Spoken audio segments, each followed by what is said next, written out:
किसी ने मस्जिद में, हमारे यहाँ हो क्या रहा है, जिसने मस्जिद में, मस्जिद की तामीर में, मस्जिद के मीनार में, मस्जिद के साउंड में, मस्जिद के डेकोरेशन में 50,000 रुपए दे दिए। हालत क्या होती है, अब वही शख्स मूंछ तान के मस्जिद के अंदर साहिब हैसियत हो जाता है, किसी को बोलने नहीं देगा। नमाज के वक्त में किसी ने 10 मिनट पंखा ज्यादा चला दिया, वो आके बंद कर देगा, 4 उल्टी बातें सुनाएगा। तुम्हारे बाप का है बिल देते हो तुमने इतनी, यार खुदा के बंदो ये गुरूर क्यों है, ये तकब्बुर क्यों है? तुमने मस्जिद में 50 नहीं, 50,000 नहीं, 50 लाख की भी अगर रसीद कटाई है तो याद रखना तुमने ये वक्फ कर दिया है, तुमने अल्लाह के दीन के लिए दिया है, लोगों पे एहसान नहीं किया है, अल्लाह के दीन के लिए दिया है। एहसान जताने का मिजाज रहेगा तो कबूल ही नहीं किया जाएगा, एहसान जताने की आदत रहेगी तो कबूल नहीं किया जाएगा। तुमने खुदा के लिए दिया है, और एहसान क्या है, तुम्हें खुदा ने 2 करोड़ का मालिक बनाया तब तुमने 50 लाख दिया है। तुमने कौन सा एहसान किया है? तुमसे पहले तुम्हें 2 करोड़ का आदमी बना के खुदा ने एहसान किया, इसलिए जो खुदा की राह में दे दिया। इसका ये मतलब हरगिज नहीं होता है कि आप मस्जिद के मालिक बन गए, आपका मस्जिद में खास पावर रहेगा। नहीं मेरे अजीजों, जो इंसान अल्लाह के घर में देने के बाद ये समझे कि मेरा खास पावर है, मेरा कहना माना जाए, उसका दिया हुआ अल्लाह की बारगाह में कबूल ही नहीं होगा। रब की रजा के लिए दीजिए, 1 रुपया दें या 1 लाख दें, रब की रजा के लिए दीजिए। मैं अर्ज कर रहा था, आज हमारे समाज में फैली हुई बुराई को अगर हमारे उलमा रोकने की कोशिश करते हैं तो होता क्या है, हर चौराहे पर इमाम साहब का जिक्र, हर चौराहे पर इमाम साहब का जिक्र, चाय के होटल पर इमाम साहब का जिक्र, हर गली में इमाम साहब का जिक्र, हर मोहल्ले में इमाम साहब का जिक्र। और प्लानिंग ये की जाती है, कुछ लोग हाथ पैर धो के नहीं, पूरा गुस्ल करके पीछे पड़ जाते हैं कि इमाम साहब की कोई गलती मिले और उसी बुनियाद पर तमाशा बना के इन्हें जलील करके निकाला जाए। याद रखना, एक आलिम को अगर आप अपने मोहल्ले से किसी भी साजिश के तहत, किसी भी साजिश के तहत उसको जलील करके निकालते भी हैं तो याद रखना, अब आपने हमेशा के लिए, क़यामत तक के लिए और मरने के बाद तक के लिए आपने अपने लिए जिल्लत खरीद ली है। वरना ये जो इमाम है जिसको आप जलील करके निकाल रहे हैं, अल्लाह ने उसके सीने में कुरान के 30 पारे रखे हैं, ये कहीं जलील नहीं होगा। ये जहां जाएगा अल्लाह इसके खानदान की वजह से नहीं, कुरान की बरकत की वजह से इसे इज्जत अता फरमाएगा, हुजूर की गुलामी की वजह से और हुजूर की नालेन की वजह से इज्जत अता फरमाएगा। इसलिए ईमान का तकाजा ये है, अगर मस्जिद का इमाम या कोई भी आलिम दीन हक बोल रहा हो और अगर हमारे अंदर वो खामी है तो सर झुका के मान लीजिए, इज्जत इसी में है, इज्जत इसी में है कि अगर गलती है तो मान लीजिए। इसलिए कि अगर आज मेरी बात नहीं मानेंगे, किसी आलिम की बात नहीं मानेंगे, मस्जिद के इमाम की, आलिम की, कुरान के हुक्म की अगर आप मुखालिफत करते हैं, कोई बात नहीं, कितने दिन जिएंगे, कितने दिन जिंदा रहेंगे, ये गुरूर कब तक रहेगा, ये दौलत कब तक रहेगी, ये माल कब तक रहेगा, ये शान शौकत कब तक रहेगी? एक दिन मौत का फरिश्ता तुम्हारे दरवाजे पे दस्तक देगा। जिस दिन दौलत काम नहीं आएगी, जिस दिन माल काम नहीं आएगा, जिस दिन शोहरत काम नहीं आएगी, जिस दिन औलाद काम नहीं आएगी, जिस दिन जमीनें काम नहीं आएंगी, जिस दिन फैक्ट्री काम नहीं आएगी। इसलिए तौबा करो अल्लाह से, ऐ मेरे परवरदिगार, अनजाने में जो गुनाह हुए हैं हम तौबा करते हैं और आज अहद करते हैं जब तक जिंदा रहेंगे मोहम्मद अरबी के गुलाम बन के जिंदा रहेंगे। और याद रखना, ये ढोल बाजे डीजे आज हो क्या रहा है हमारे यहाँ, मैंने देखा बड़ी आप परेशान तो नहीं हो रहे? बोल दूं 10-15 मिनट। आज हालत यह है हमारे समाज में, हर शादी में ये ढोल बाजे डीजे है या नहीं? कुछ नौजवान बाहर कमाने वाले, कहां, मुंबई, हैदराबाद, अलग अलग जगहों पे, अल्लाह हमारी कौम के जवानों को खूब तरक्की दे, तिजारत दे, आपको अल्लाह आपकी परेशानी को दूर फरमा दे। हमें बुरा नहीं लगता, हम तो खुश होते हैं जब हमारी कौम के जवान तरक्की करते हैं। लेकिन होता क्या है, बाहर से, परदेश से कमा कर आने वाले हमारे जवान वो कहते हैं नहीं साहब, अब बड़ी मेहनत से हमने बाजू की कमाई है, ये दौलत हमने कमाई है, अब हम इमाम साहब के हिसाब से भी शादी करेंगे। नहीं साहब, शादी अपने हिसाब से होगी। 6 महीने पहले जिले के अंदर सबसे बड़ी डांस पार्टी कौन सी है उसको बुक कर दो, ऐसा ना हो कि शादी का टाइम आ जाए और उसे कोई बुक करके ले जाए। और उसके बाद इस बात का लिहाज नहीं, आप जिस मोहल्ले में रहते हैं उस मोहल्ले में मस्जिद भी है, उस मोहल्ले में नमाज जमात भी होती है, उस मोहल्ले में मदरसा भी है, वहाँ कुरान की तालीम भी होती है। अल्लाह अकबर। हम ये देख रहे हैं आज हमारे मोहल्ले में ढोल बाजे डीजे बज रहे हैं, नाच गाना डांस पार्टी हो रही है, और हाल क्या है, अजान हो रही है मगर ढोल की आवाज उससे ज्यादा तेज है, अजान हो रही है मगर शोर शराबा उससे ज्यादा है, नमाज और जमात हो रही है मगर ढोल उससे ज्यादा है। और अगर कोई मना कर दे तो हमारी कौम के जवान कहते हैं मेरे बाजू की कमाई है, हमने पैसे कमाए हैं। उलमा कहते हैं फजूल खर्ची है, कहते हैं नहीं मेरे बाजू की कमाई है। मैं कहता हूं ए नादान, ए मेरी कौम के नादान जवान, तुझे अंदाजा नहीं, तू जिस बाजू पे इतराता है इस बाजू में ताकत देने वाली जात भी मेरे रब की है। तू जिस पैसे को कमा कर लाया है वो पैसा देने वाली जात भी मेरे रब की है। तुझे अंदाजा भी नहीं है, अगर इतना गुरूर है तुझे अपनी जवानी पर, इतना गुरूर है अपनी दौलत पर, इतना गुरूर है तुझे अपने पैसे पर, तो जाके किसी बड़े दिल्ली के हॉस्पिटल में चक्कर लगा ले, तुझसे बड़े बड़े सूरमा के हाथों पे फालिज का असर हो गया। जाके चक्कर लगा ले, तुझसे बड़े बड़े मालदार पैसे वाले जमीन जायदाद खानदान वाले, तुझसे ज्यादा बॉडी बिल्डर का हाल ये है बिस्तर पे पड़े हुए हैं, गले बंद हो गए हैं, बाज़ाब्ता चीरा लगाया जा रहा है। एक लुकमा 6 महीने का जमाना गुजर गया, हल्क से नीचे नहीं उतरा है, लिक्विड 6 महीने से पेट के अंदर चीरा लगा के पहुंचाया जा रहा है। गौर करो, खुदा ने बता दिया बादशाही सिर्फ मेरी है, पावर सिर्फ मेरा है, ताकत सिर्फ मेरी है। गुरूर नहीं, तकब्बुर नहीं, अपने आप को बड़ा समझना नहीं। तुम अल्लाह के बंदे हो। अल्लाह के रसूल ने फरमाया मन तवादा लिल्लाहि रफ़अहुल्लाह, जो अल्लाह के लिए झुक जाता है अल्लाह उसे दर्जों बुलंदियां अता फरमाता है। गुरूर नहीं, तकब्बुर नहीं। तुम किससे गुरूर कर रहे हो?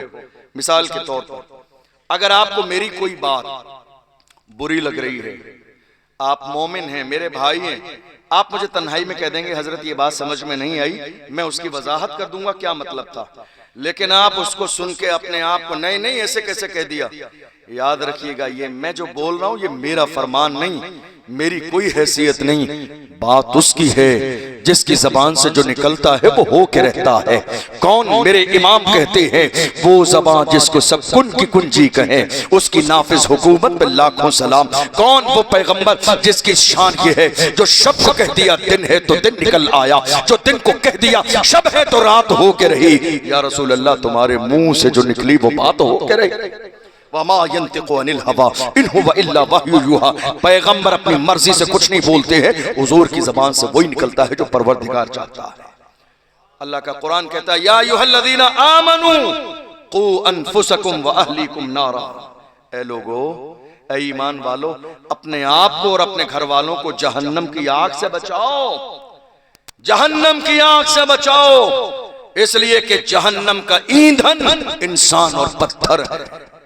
आप गौर तो करो, बुराई नशा हमारे समाज में फैलता जा रहा है। जिना, और बड़ी माजरत के साथ जिना करने वाले, जिना कबीरा गुनाह है, और जिना करने वाले आज के जमाने में सिर्फ नौजवान लड़के नहीं हैं, शर्म से सर तो तब झुकता है, दादा बन गए हैं फिर भी जिना कर रहे हैं, नाना बन गए हैं फिर भी जिना, 4 बच्चे जवान होने वाले फिर भी प्यार मोहब्बत का ये खेल तमाशा खत्म नहीं हो रहा है। तुमने इस दुनिया को समझा क्या है? दुनिया बनाने वाला परवरदिगार कहता है वमल हयातुद दुनिया इल्ला मताउल गुरूर, दुनिया की जिंदगी तो सिर्फ एक धोखा है। जिसने दुनिया बनाई है वो परवरदिगार कहता दुनिया की जिंदगी एक धोखा है।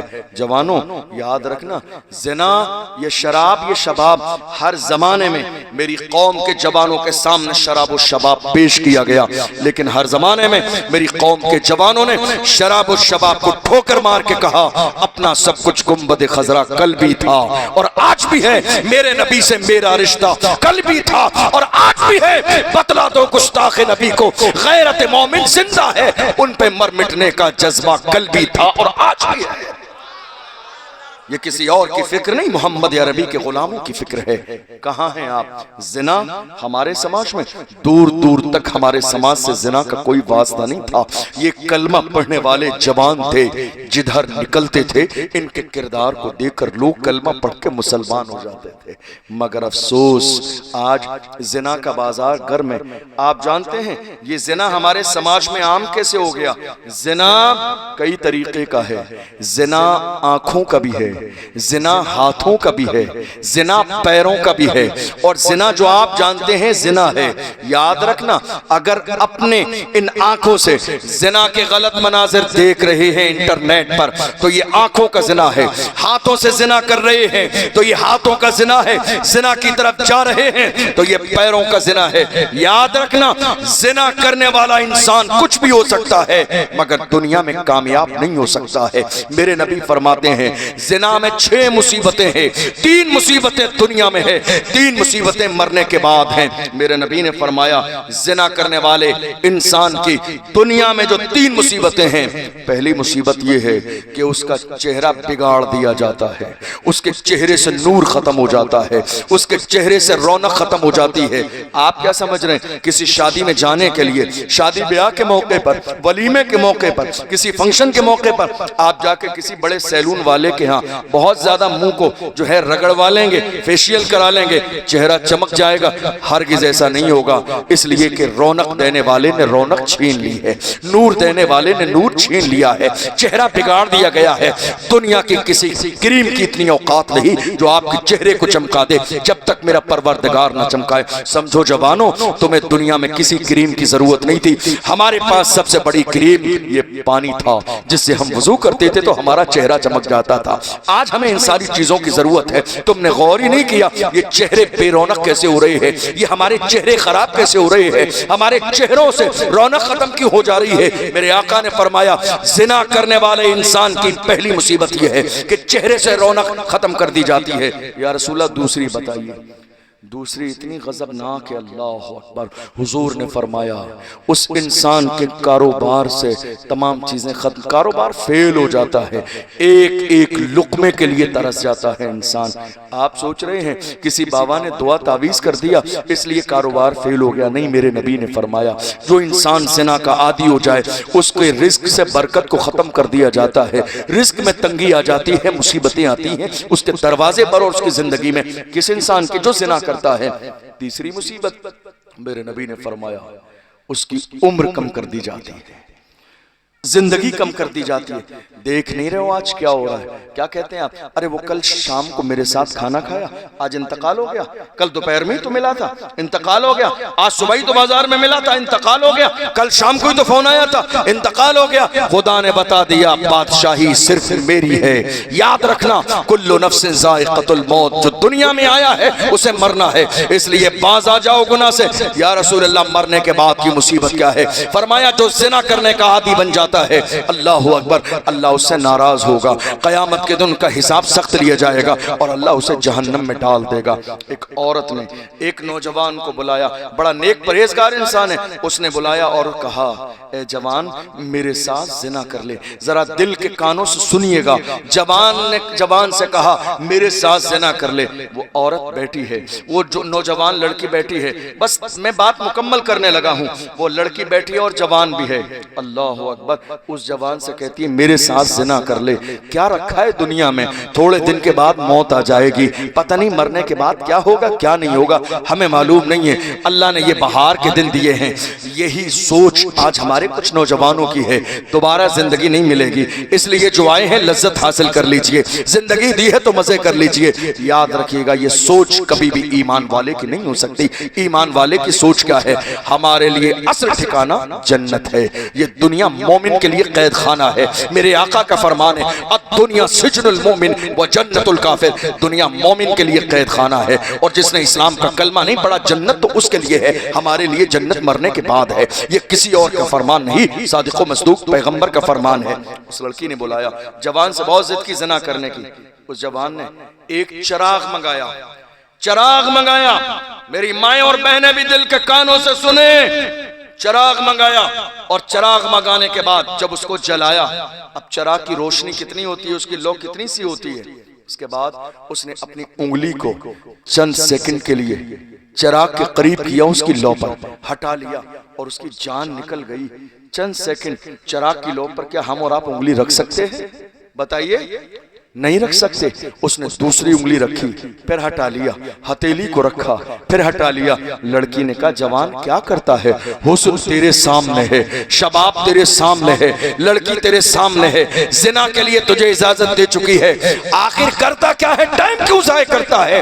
उस जवान ने कहा मेरे आका ने फरमाया जिना करने वाले को जहन्नम की आग में डाल दिया जाएगा। मैं देख रहा हूं क्या दुनिया की इतनी सी आग भी बर्दाश्त कर सकता हूं, क्या दुनिया की इतनी सी आग चंद सेकंड के लिए बर्दाश्त कर सकता हूं। प्रैक्टिकल देख रहा था, क्या सिर्फ एक उंगली को आग की तरफ कर सकता हूं। जब दुनिया की आग, दुनिया की आग, दुनिया की आग, उसकी तरफ एक उंगली नहीं रख सकता तो मुझे पूरा जहन्नम में डाल दिया जाए, बर्दाश्त कैसे करूंगा। अल्लाह अकबर। जिस जहन्नम के बारे में मेरे नबी ने फरमाया अगर एक सुई के बराबर खोल दिया जाए तो उसकी शिद्दत से दुनिया के सारे लोग हलाक हो जाएं, दुनिया के सारे लोग मर जाएं, इतनी आग है जहन्नम के अंदर। और तो कीजिए, हम मोहम्मद अरबी के गुलाम हैं। जवानों तौबा करो, आज जिना नहीं करेंगे, शराब नहीं पिएंगे, जुआ नहीं खेलेंगे, सट्टा नहीं लगाएंगे। याद रखना इंसान जुआ और सट्टा सिर्फ इसलिए लगाता है कि शॉर्टकट में मालदार हो जाऊं। हमारे यहाँ आज यही तो हुआ, हमें अल्लाह ने जितना दिया है हम उस पर राजी नहीं हैं, हविस बाकी है, ये भी मिल जाए, ये भी मिल जाए, ये भी मिल जाए, बड़ी गाड़ी भी हो, बंगला भी हो, बड़ी जमीन भी हो। याद रखना खुदा ने तुम्हारी किस्मत में जितना लिखा है उतना ही मिलके रहेगा। कोई सट्टे से मालदार नहीं होता है, कोई गलत कामों से मालदार नहीं होता है। और वक्ती तौर पर अगर ये दौलत आ भी जाए तो जिस रास्ते से आती है उसी रास्ते से वापस भी जाती है। यकीन रखो खुदा ने तुम्हारी किस्मत में जो लिखा है वो तुम्हें मिलके रहेगा। इसलिए ये अहद करके जाओ जब तक जिंदा रहेंगे जुआ नहीं, सट्टा नहीं। और जवानों आखिर में एक आखिरी बात कह के जाता हूं, अगर तुम चाहते हो, अगर तुम चाहते हो कि अल्लाह तुम्हें हर कदम पर कामयाबी दे, बता दूं, बता दूं, परेशान तो नहीं आप। आखिरी बात बता रहा हूं, अगर आप ये चाहते हैं कि अल्लाह आपको कामयाबी दे तो कामयाबी का राज क्या है। मेरे आका ने फरमाया रिज़ल रब्ब फी रिज़ल वालिदैन व सख्तु रब्ब फी सख्तिल वालिदैन। माँ बाप अगर राजी हैं तो खुदा राजी है, माँ बाप अगर राजी नहीं है तो खुदा राजी नहीं। कहाँ हैं आप? हम तो ये देख रहे हैं आज के जमाने में, पहले का दौर ऐसा था लोग शादी के बाद अलग होते थे, आज हमारे जवान शादी से पहले ही अपना रवैया माँ बाप से खराब कर लेते हैं। आप दोस्तों में हैं तो आपका लहजा दोस्तों के साथ कितना नर्म है, मोहब्बत के साथ बात कर रहे हैं, खिला रहे हैं, पिला रहे हैं। होटल पे दोस्तों के साथ खाना खाने जा रहे हैं तो कोशिश कर रहे हैं जल्दी से पैसे निकाल के आप दें, आप उसको नहीं देने देते हैं। लेकिन वहीं एक बूढ़ी माँ पान खाने के लिए भी पैसों के लिए तरस रही है, मगर आप 10 रुपए जेब से निकाल के देने के लिए राजी नहीं है। एक बूढ़ी माँ घर में सालन बनाने के लिए तड़प रही है लेकिन उसको देने के लिए राजी नहीं है। आप घर में दोस्तों के साथ बड़ी घर से बाहर मोहब्बत के साथ रहते हैं लेकिन घर में आते हैं चीख रहे हैं वालिद पर, चीख रहे हैं माँ पर। वो माँ तन्हाई में जाके तुम्हारे लहजे की वजह से रो रही है, तुम्हारे लहजे की वजह से बूढ़े बाप की आंखों में आंसू है। याद रखना तुम्हारे लिए बर्बादी का वो पहला दिन है जिस दिन तुम्हारे चीखने चिल्लाने की वजह से बूढ़ी माँ की आंखों में आंसू आ जाए। तुम्हारी तबाही और बर्बादी का वो पहला दिन है जिस दिन तुम्हारे चीखने और चिल्लाने की वजह से तुम्हारे बूढ़े बाप की आंखों में आंसू आ जाए। खबरदार खबरदार, तुम्हें अंदाजा भी नहीं जिसके घर में माँ के जनाजे निकल गए वो कितने महरूम लोग हैं। खुशनसीब हैं जिनके घरों में माओं की आवाज आ रही है, खुशनसीब है वो जवान जिनके घरों में 60 साल 70 साल का बूढ़ा बाप मौजूद है। तुम्हें अंदाजा भी नहीं बूढ़े बाप की जूतियां भी दरवाजे पर पड़ी रहती हैं तो उनका भी एक रोब होता है या नहीं होता है? बूढ़े बाप की जूतियां भी दरवाजे पर पड़ी रहती है। हमारा हाल क्या है मालूम है? ये जो जबान की जो तलखी है ना, लहजे की गर्मी, पूरे समाज में सबके साथ, दोस्तों के साथ, भाई के साथ, रिश्तेदारों के साथ इज्जत, चीख किस पे रहे हैं? माँ पे। जबान का तेवर किसे दिखा रहे हैं? जिस माँ ने बोलना सिखाया। जबान की तेजी किसके साथ है? जिस माँ ने बोलना सिखाया, जिस माँ ने 9 महीने पेट में रखा, जिस माँ ने 2 साल दूध पिलाया, जिस बाप ने उंगली पकड़ के चलना सिखाया। जवानों, ये शिकायत है। हम जलसों में जाते हैं, कितने बुजुर्गान दीन मुलाकात के लिए आते हैं, हम उनसे कहते हैं चचा खैर से हैं, तो वो अल्हम्दुलिल्लाह बाद में कहते हैं, आंख से आंसू पहले निकलता है, कहते हैं हजरत क्या खैरियत है, मिन्नत मुरादों का एक बेटा, दुनिया में सारी जगह चले गए दुआ करने के लिए, ऐ अल्लाह मुझे एक बेटा दे दे, पूरी जिंदगी उस पर लगा दी, कभी अच्छे कपड़े न पहने सिर्फ बेटे के लिए, सारी जिंदगी की हर जायज ख्वाहिश पूरी की, लेकिन आज जवान होने के बाद हमें डांटता भी है, गाली भी देता है, मौका लगता है तो मारता भी है, घर से भी निकाल दिया है। साल भर इंतजार करते हैं एक नजर उसका चेहरा देखने को मिल जाए, शादी हो गई है, बीवी अलग लेके चली गई, पीठ देखने के लिए तरस गए हैं, साल में एक दिन भी ईद के दिन सलाम करने के लिए आता नहीं है। ये हाल मेरी कौम के जवानों का है। मुझसे किसी ने कहा, मैंने कहा फैमिली में कितने लोग हैं? कहा 4 लोग हैं। कौन कौन है? कहा मैं हूं, मेरी बीवी है, एक बेटा एक बेटी है। मैंने कहा नादान, वो घर घर नहीं है जिस घर में बूढ़ी माँ न हो, वो घर घर नहीं है जिसमें बूढ़ा बाप न हो। जिस घर में माँ बाप को बेइज्जत करके निकाल दिया जाए उस घरों में कभी भलाइयां नहीं आती हैं। मेरी कौम का मिजाज ये बन गया, चलो साहब अजमेर शरीफ चलो, चादर लेकर 50,000 की चादर चढ़ा के आएंगे। कोई चांदी की भी चादर लेके जाता है, कोई फूलों की चादर लेके जाता है, 50,000 की चादर गरीब नवाज की बारगाह में।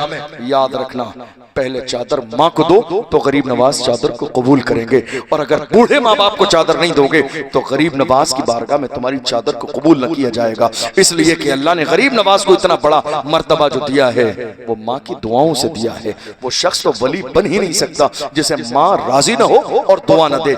जवानों, अहद करके जाओ, हम जब तक जिंदा रहेंगे बूढ़े माँ को कभी गाली नहीं देंगे, बूढ़े बाप को कभी बुरा नहीं कहेंगे, इसलिए कि ये खेती की तरह है, गेहूं लगाएंगे तो मक्की नहीं काटेंगे। बात समझ आ रही? गेहूं लगाएंगे तो मक्की नहीं काटेंगे, मक्की लगाएंगे तो अनन्नास नहीं काटेंगे। जो खेत में बोएंगे 6 महीने के बाद या साल के बाद काटेंगे वही जो लगाया है। आज आप जवान हैं, ये 10-10 साल के 4 बच्चे आपके साथ हैं, अपने 70 साल के बूढ़े बाप को गाली दे रहे हैं, इज्जत नहीं कर रहे हैं, बात नहीं कर रहे हैं, घर से निकाल दिया। तैयार रहिए, इससे ज्यादा आपके साथ होने वाला है। इस्लाम का मिजाज ये है, कमा तदीन तुदान, तुम जैसा करोगे वैसा ही तुम्हारे साथ किया जाएगा। जुल्म करोगे तो जुल्म उतना करो जितना तुम जुल्म बर्दाश्त कर सकते हो। माँ बाप तुम्हें अंदाजा भी नहीं है। अल्लाह अकबर, कितनी अजीम है ये माँ, कितनी मकाम वाली है ये माँ। हम महीने में 20,000 कमा रहे हैं, माँ के हाथ में कितना देते हैं हमारे जवान? मुश्किल से 2,000। 20,000 कमाने वाला कितने? 2,000। और अगर माँ 20 दिन के बाद दोबारा से पैसे मांग ले तो हम उन 2,000 का हिसाब लेते हैं। 2,000 दिए तो थे, कहाँ गए? जवानों, तुम्हें अंदाजा भी नहीं, ये जो 18,000 तुम्हारी जेब में पड़े हैं और जेब में तुम्हारे 10,000 तो दोस्तों पर होटलबाजी में खर्च हो रहे हैं, सिर्फ इसलिए कि दोस्तों के ग्रुप में तुम्हारी इज्जत बढ़ जाए कि नहीं बहुत खर्च करने वाला है। नहीं, मस्जिद में खर्च करने से ज्यादा पैसा जो अजीज है वो माँ बाप के ऊपर खर्च करने का सवाब है। मदरसे से ज्यादा बेहतरीन वो पैसा है जो माँ पे खर्च किया जाए। तुम्हें अंदाजा ही नहीं है, जो पैसा तुम बचा रहे हो ना, तुम्हें अंदाजा भी नहीं है तुम किससे बचा रहे हो। बूढ़ी माँ से कसम खा रहे हो, नहीं मेरे पास नहीं है, कसम खा रहे हो। अरे माँ को धोखा देने वालों, तुम झूठी कसम खा रहे हो। 4 दिन बाद देख लेना, वाकई तुम्हें महरूम कर दिया जाएगा। तुम माँ को महरूम कर रहे हो, खुदा तुम्हें महरूम कर देगा। तुम किससे छुपा रहे हो? जिस माँ का हाल ये है, बचपन के जमाने में जब तुम स्कूल कॉलेज में होते थे, मोहल्ले से कोई खाने की चीज आती थी तो ये माँ छुपा छुपा के तुम्हारे लिए रखती थी कि मेरा लाल आएगा तो उसको खिला दिया जाएगा। क्या दिल उसके सीने में नहीं है? दिल उसके सीने में भी है, मगर माँ माँ होती है, माँ का मकाम होता है। इसलिए अहद करके जाइए, हम मोहम्मद अरबी सल्लल्लाहु अलैहि वसल्लम के गुलाम हैं। जब तक जिंदा रहेंगे वालिदैन की जूतियां अपने सर पे रखेंगे, कभी बुरा नहीं कहेंगे, सताएंगे नहीं, गाली नहीं देंगे, परेशान नहीं करेंगे। इसलिए कि मेरे आका ने फरमाया, रिदर रब्ब फी रिज़ल वालिदैन व सख्तुर रब्ब फी सख्तिल वालिदैन। माँ बाप अगर राजी हैं तो खुदा राजी है, माँ बाप अगर राजी नहीं हैं तो खुदा राजी नहीं है। समझो इस जुमले को, अगर माँ और वालिद राजी नहीं है तो न जलसा कबूल है, न मिलाद कबूल है, न महफिलें कबूल हैं, न नेकियां कबूल हैं, अगर वालिदैन राजी नहीं है। इसलिए कोशिश करो, गौर कर लो, दिमाग दौड़ा लो, तुमने कब वालिदैन से तेज लहजे में बात की, कब माँ बाप को बुरा कहा, कब माँ बाप को सताया, कब माँ बाप को तकलीफ दी है। इन सारी चीजों पर जो है जोर डाल के सोच लो।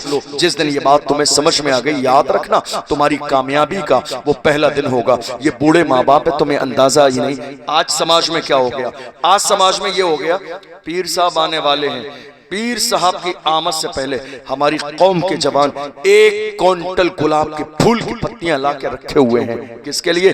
पीर साहब के कदमों में डाली जाएंगी। 1 किलोमीटर से पहले हजरत आने वाले हैं, 4 किलोमीटर से पहले इस्तकबाल होगा।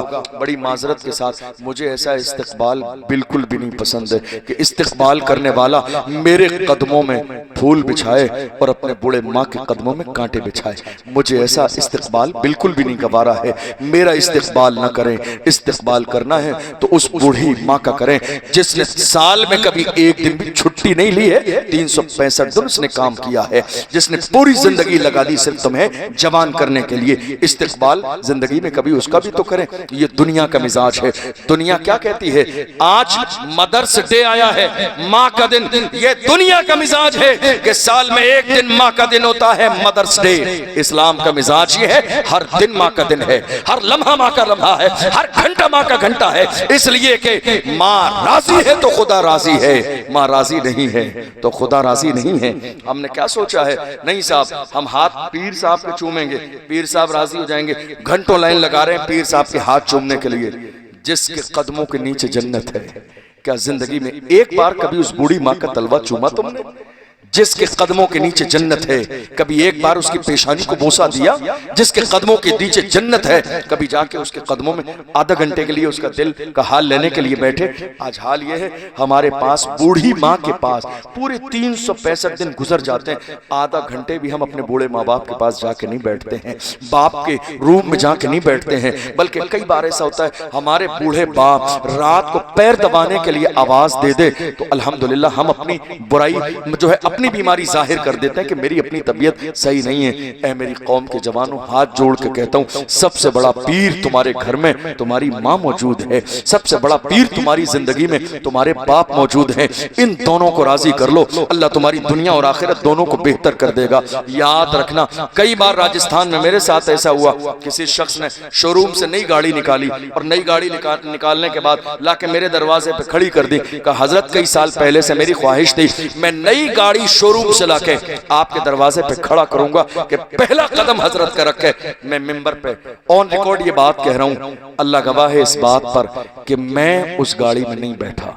मैंने कहा मुझसे ज्यादा बरकत वाले कदम तेरे घर में तेरी माँ के हैं, मुझसे ज्यादा बरकत वाले कदम तेरे घर में तेरे बूढ़े बाप के हैं, और मुझसे ज्यादा हक तेरे बूढ़े माँ बाप का है। पहले उनका हक है, उनको बिठा, उसके बाद मैं तेरे साथ चलूंगा। कितनी बार ऐसा हुआ, लोगों ने नया घर बनाना था, मकान की जमीन की बाज़ाब्ता नींव खोद ली और उसके बाद कहा हजरत हमारी ख्वाहिश है आपके बरकत वाले हाथों से पहली ईंट रख दीजिए। मैंने कहा नहीं, पहली ईंट तुम दुआ करो, इस वक्त तुम्हारी माँ जिंदा है, दुआ करो, तुम्हारे वाले जिंदा हैं, मुझसे ज्यादा बरकत वाले हाथ तुम्हारे बूढ़े माँ बाप के हैं, उनसे नी रखवाओ। मैं तो दोबारा आके भी नी रख दूंगा और दुआ कर दूंगा हर चीज में। और जानते हो, बुजुर्गों से पूछा गया, माँ बाप को जब कुछ देना हो, पैसे देना हो, तो देने का तरीका क्या है, शान क्या है? फरमाया ऐसे मत दो कि तुम्हारा हाथ ऊपर हो, उनका हाथ नीचे हो। ये माँ बाप को देने का अंदाज नहीं है। माँ बाप को देने का अंदाज ये है, जब उनको पैसे दो तो अपने हथेलियों पर रख के पेश करो कि वो कबूल कर लें, ताकि उनका हाथ जो है ऊपर हो और देने वाला तुम्हारा हाथ नीचे हो। माँ बाप को देने का अंदाज ये है। और याद रखना, जिंदगी में तरजीह हमेशा माँ बाप को दो। ये मैं तुम्हें फार्मूला इसलिए बता रहा हूँ, अगर तुम चाहते हो कि तुम्हारी भी शान शौकत थोड़े जमाने के बाद बन जाए, तुम भी इज्जत के साथ बुढ़ापे में जिंदगी गुजार के जाओ, चाहते हो तो अपने बूढ़े माँ बाप के साथ भलाई करो। इस्लाम का मिजाज ये है, कमा तदीन तुदान, तुम जैसा करोगे वैसा ही तुम्हारे साथ किया जाएगा। इज्जत दोगे बूढ़े माँ बाप को तो तुम्हें भी इज्जत मिलेगी। हम ये देख रहे हैं पुराने बाप के जमाने में एक पुराना घर था, जिस पुराने घर में पूरी फैमिली रहती थी। औलाद ने थोड़े से पैसे कमाने के बाद बराबर में जमीन लेकर या खानदानी जमीन लेकर एक मकान बना लिया। मकान बनाने के बाद बीवी तो शिफ्ट हो गई, बच्चे तो शिफ्ट हो गए, वो जवान तो शिफ्ट हो गया, लेकिन बूढ़े माँ बाप कहाँ पड़े हुए? उसी पुराने घर में जिसकी दीवारें टूटने वाली हैं, पुराना बोसीदा मकान है। उनके घर में ना एसी है, हल्के हत्ता के कई जगह देखा हमने अपनी आंखों से, लाइट भी नहीं आती है, पंखे का सिस्टम भी नहीं है, 42 डिग्री 45 डिग्री गर्मी है। जवान एसी घर में है सामने और बूढ़ी माँ टूटने वाले घर में पड़ी है। जवानों होना तो ये चाहिए था, तुम्हारे घर में सबसे बेहतरीन कमरा अगर किसी का हो तो तुम्हारी बूढ़ी माँ का हो। बेहतरीन कमरा तुम्हारे घर में अगर किसी का हो तो तुम्हारे बूढ़े माँ बाप का हो। इसलिए कि हाकिम घर के अंदर माँ है, हाकिम घर के अंदर वालिद है। जब तक ये दोनों जिंदा है सबसे घर के अंदर हुक्म इनका चलेगा। ये मत सोचो कि 4 दिन तो तुम पैसे कमाना शुरू कर दिए तो अब बात तुम्हारी मानी जाएगी, ये किसी काबिल न रहे। नहीं मेरे अजीजों, हाथ जोड़ के कहता हूँ, आप मेरे भाई हैं, चाहते हो कि अल्लाह तुम्हें इज्जत दे, इन बूढ़े माँ बाप के कदमों को पकड़ लेना, जाके माफी मांग लेना। अल्लाह ने इनका दिल बड़ा किया है, थोड़ी सी तुम्हारी बात पर तुम्हारी खताओं को माफ कर देंगे। हम ये देख रहे हैं कितने लोग जिन्होंने माँ बाप से राब्ता खत्म कर दिया, दूर जाके रहने लगे। 10 बार मोहल्ले वालों ने, खानदान वालों ने फोन किया, माँ बीमार है, मरने वाली है, आए नहीं। लेकिन जब आए, जब उन्हें इंतकाल की खबर मिली, और जब इंतकाल की खबर मिली दूरी इतनी ज्यादा है कि अगर आएंगे तो 2 से 3 दिन का टाइम लगेगा। जानते हो, रिश्तेदारों ने कहा ऐसा करें, बर्फ की सिल्ली लगा के इसको रख दें। समझ आ रही बात? नहीं आ रही है? बर्फ की सिल्ली लगा के रख दीजिए। कितने दिन के लिए? 2 दिन के लिए। बेटा आएगा तो नमाज पढ़ लेगा जनाजे की। मैं कहता हूं उसको जितना जल्दी हो दफन कर दो। अरे जिसने जिंदगी में चेहरा नहीं देखा वो मरने के बाद चेहरा देखेगा तो क्या हो जाएगा? ये वही है ना जो छोड़ के चला गया था, ये वही है। 10 बार रिश्तेदारों ने फोन किया था, माँ बीमार है, कहा मेरा सीजन चल रहा है, बच्चों की छुट्टी नहीं है, आया नहीं। कोई सीजन याद रखना माँ से ज्यादा कीमती नहीं है, कोई भी तालीम माँ से ज्यादा कीमती नहीं है, कोई भी डिग्री माँ के मकाम से ज्यादा कीमती नहीं है। इसलिए माँ बाप पहले हैं, इनको पहले रखो। हमने एक जवान को देखा 40 में की नियाज होती है, आप क्या होती नहीं होती? 40 में की नियाज, 5000 लोग थे उसमें, खाना कर दिया पूरे गांव का। हमने कहा ये क्यों किया है, क्यों किया? ये कह रहे हैं साहब हमने सवाब के लिए किया है। हमने कहा नादान इंसान, ये सवाब के लिए नहीं है, ये समाज के लिए है, समाज के लिए है। किसके? समाज के लिए, सवाब के लिए नहीं है। हमने देखा था माँ जिंदा थी तो तू सलाम नहीं करता था, बात नहीं करता था, तूने घर में नहीं रखा, तूने 4, 10, 20 रुपए 50 रुपए खाने के लिए नहीं दिए। वो बूढ़ी माँ पान खाती थी, पान का खर्चा तूने जिंदगी में उठाया नहीं। 5000 लोगों को खाना खिला के कहता है सवाब के लिए कर रहा हूँ। जालिम, अब भी तो शर्मिंदा हो जा, तुझे अंदाजा नहीं मरना भी है, कब्र में मुनकर नकीर आएंगे, सवालो जवाब भी होना है। जुल्म मत कीजिए, और जुल्म करते हैं तो तैयार रहिए, जुल्म करेंगे तो जुल्म किया जाएगा। जवानों, आज की इस अजीमुशान महफिल से ये पैगाम लेकर जाओ, न हम शराबी बनेंगे, न हम जुआरी बनेंगे, न हम सट्टा लगाने वाले बनेंगे, न हमारी शादियों में ढोल बाजे डीजे बजेंगे। इसलिए अगर अपने आप को मोहम्मद अरबी का गुलाम कहते हो तो याद रखो, गुलामों का अंदाज वैसा नहीं होता है, गुलामों का अंदाज हमेशा वैसा होता है जैसा आका की मर्जी होती है। और मेरे आका की मर्जी ढोल बाजे डीजे की नहीं है। मोहम्मद अरबी के गुलामों की शान क्या होती है? वो तो जमाने के सामने पुकार के कहते हैं लहद में इश्क रुके शाह का दाग लेके चले, अंधेरी रात सुनी थी चिराग लेके चले, तेरे गुलामों का नक्शे कदम है राह खुदा, वो क्या फेंक सके जो ये सुराग लेके चले। कोशिश कीजिए, जिना नहीं, शराब नहीं, सट्टा नहीं, गुनाहों की दहलीज पर कदम नहीं रखना। और आज मेरी नसीहत पर जाकर बूढ़े माँ बाप से माफी मांग लेना। मैं आज इस कुर्सी पर बैठकर तकरीर कर रहा हूँ, ये मेरी मेहनत नहीं, मेरी माँ की दुआओं का नतीजा है। ये माँ की दुआएं हैं। मैं जब अपने शहर में होता हूँ, आपको हैरत होगी ये बात जान के, मैं जब अपने शहर में होता हूँ तकरीर करने के लिए किसी जलसे में जाता हूँ और अपनी अम्मी को बताता हूँ कि मैं रात को 3 बजे या 4 बजे वापस आऊँगा बयान करके। आपको जान के हैरत होगी, घर वाले सब सो रहे होते हैं, तन्हा दरवाजा खोलने के लिए 4 बजे भी माँ होती है जो जागती होती है। सर्दी में, दिसंबर की, जनवरी की, फरवरी की सर्दी में ये बूढ़ी माँ है। नींद सबको आ गई, लेकिन एक बूढ़ी माँ का दिल ऐसा है, 60 साल 70 साल की बूढ़ी माँ जाग रही है दरवाजा खोलने के लिए। ऐ माँ तुझे नींद नहीं आई? कहा मुझे नींद कैसे आ सकती है, मेरा लाल तो घर के बाहर है। जिस माँ का बेटा घर के बाहर हो उस माँ को नींद कैसे आ सकती है? जवानों, तुम सर्दी के जमाने में रात के 2-2 बजे तक पट्टियों पर बैठकर बातें करते हो, रात के 2 बजे घर जाते हो, तुम्हारी माँ दरवाजा खोलने के लिए जाग रही हो, और माँ ये पूछ लेती है ना कहां था, तो हमारे जवानों को गुस्सा आ जाता है। कहते हैं माँ तू दिन भर हर चीज का हिसाब रखती है। अरे नादान इंसान, तुझे गुस्सा आ रहा है ये पूछने पर हिसाब रखती है? तुझे अंदाजा नहीं है, जिस दिन इसका जनाजा निकल जाएगा तू रात भर भी नहीं आएगा, तुझे कोई पूछने वाला नहीं होगा कहाँ था कहाँ नहीं था। जिंदा है तो पूछ रही है, जिंदा है तो ख्याल है, जिंदा है तो तुझे याद कर रही है, जिंदा है तो तेरी फिक्र कर रही है। हमने जमाने में देख लिया कोई किसी को पूछने वाला नहीं है, कोई किसी का ख्याल करने वाला नहीं है। ये माँ का दिल है, तुम दो वो दुआ फिर भी देती है, तुम ना दो वो दुआ फिर भी देती है, तुम उसे साथ रखो वो दुआ फिर भी देती है, तुम उसे अलग कर दो वो दुआ फिर भी देखती है। और मेरा जुमला याद रखना, मैंने कुरान और हदीस में तो पढ़ा ही है, अपनी पूरी जिंदगी का तजर्बा और निचोड़ बता रहा हूं। जिंदगी में मैंने आज तक उस शख्स को कामयाब नहीं देखा जिसने अपने वालिदैन को नाराज कर दिया। वो कभी नाराज नहीं हो सकता। मैं ये बात बड़ी मोहब्बत में आपसे इसलिए कह रहा हूँ क्योंकि आप बड़े अच्छे लोग हैं, दीनदार लोग हैं, ईमानदार लोग हैं, मोहब्बत वाले लोग हैं। अगर आज आपकी तरक्कियों में रुकावट है तो गौर करना कहीं माँ बाप की नाफरमानी तो नहीं है। अगर तरक्कियों में रुकावट है तो गौर करना कहीं शराब तो नहीं है। अगर तुम्हारी तरक्कियों में रुकावट है तो गौर करना इन जितने भी जिना होते हैं ना, आंखों का जिना, हाथों का जिना, पैरों का जिना और किसी भी तरह का जिना, याद रखना दुनिया की हर चीज के 2 पहलू होते हैं।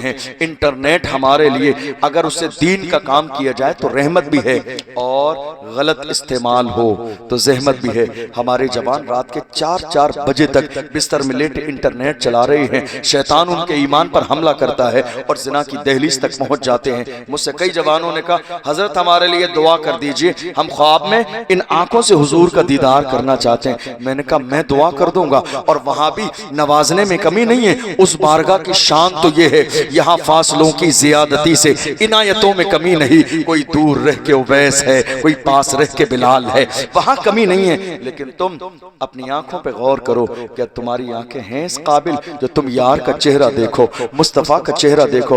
रात के अंधेरे में तुमने अपनी इन आंखों से क्या देखा है? गौर करो, गौर। तुम ये जो रील्स देख रहे हो, ये तो जो गंदा मवाद है, ये जो गंदे फोटो हैं, ये नंगे जिस्म जो तुम्हारी निगाहों के सामने से गुजर रही है, इतना सब कुछ करने के बाद कहो हमें ख्वाब में मुस्तफा नहीं नजर आते हैं। अरे जिन्होंने अपनी आंखों को पाक रखा है, जलालुद्दीन सुयूती ने जिंदगी में खुली आंखों से 70 बार मेरे नबी का दीदार किया है।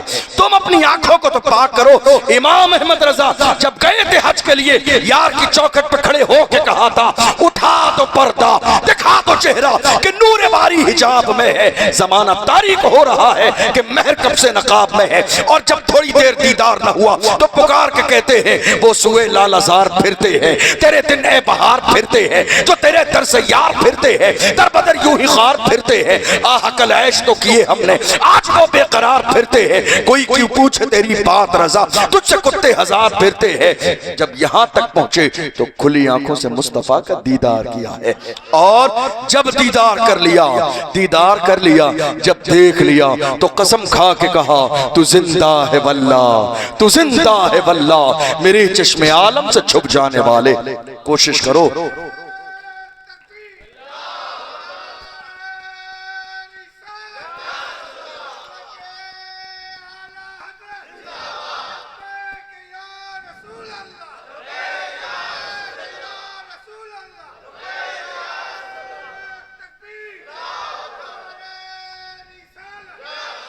कोशिश करो कि जिंदगी गुनाहों में मत गुजारो। कोशिश करो, अगर गुनाहों में जिंदगी गुजारोगे तो रिस्क तंग कर दिया जाएगा। याद रखना रिस्क देने वाली जात किसकी है? बस आखिरी 2 जुमले कह रहा हूं 2 मिनट के। रिस्क देने वाली जात किसकी है? अल्लाह की। तो वो रिस्क कब देता है? जब वो अपने बंदे से राजी होता है, अपने बंदे से राजी होता है। राजी कब होता है? जब बंदे उसकी नाफरमानी ना करें। ठीक है, जब वो नाफरमानी ना करें तो वो राजी होता है। और मेरे नबी ने कई चीजें बयान फरमाई। लास्ट में आके मैंने कहा ना, हुजूर ने फरमाया माँ बाप राजी हैं तो खुदा राजी है, इसलिए राजी कर लीजिए। एक जवान ने अपनी माँ को कांधे पे हज करा के हुजूर से कहा था मैंने हक अदा कर दिया। हुजूर ने फरमाया तू कांधे पे बिठा के हज करा के कहता है हक अदा कर दिया, जिस वक्त तू पैदा हुआ था, पैदाइश के वक्त में माँ को जो दर्द होता है ना पैदाइश का, उस एक लम्हे का भी तूने हक अदा नहीं किया है। 2000 5000 महीने पे बूढ़ी माँ को देने वालों, एहसान न जताना कि तुमने हक अदा कर दिया। तुमने माँ बाप को उम्रे पर हज पर भेज दिया, कोई एहसान नहीं है। एहसान तो परवरदिगार का है कि ये खिदमत अल्लाह ने तुमसे ली है। जब तुम अच्छा काम कर दो तो उसकी निस्बत अल्लाह की तरफ लिया करो, अल्लाह तेरा शुक्र है कि तूने मुझसे ये काम ले लिया। और जब गुनाह हो जाए तो निस्बत अपनी तरफ करो, ऐ अल्लाह मेरे गुनाह को माफ कर दे। जवानों, हाथ जोड़ के यही कहता हूँ, तुम हुजूर की मोहब्बत का नारा लगाते हो, हुजूर का दामन नहीं छोड़ेंगे, तो ये अहद करके जाओ, नियत करके जाओ। मैं बार बार जोर इसलिए दे रहा हूं चूंकि आप मेरे अपने हो। मैं ये नहीं चाहता हूं कि तुम मुसलमान बन के भी रहो और अमली तौर पर तुम हुजूर के दीन की मुखालिफत करो। ये कसम खा के जाना, शराब से दूरी रहेगी, जिना से दूरी रहेगी, गुनाह से दूरी रहेगी, ढोल बाजे से दूरी रहेगी। हम माँ बाप के फर्मा बरदार रहेंगे, दीनदार रहेंगे, उलमा के वफादार रहेंगे, मोहम्मद अरबी के सच्चे गुलाम रहेंगे। जब तक जिएंगे हुजूर का नाम लेके जिएंगे और दुनिया से जाएंगे हुजूर का नाम लेते जाएंगे।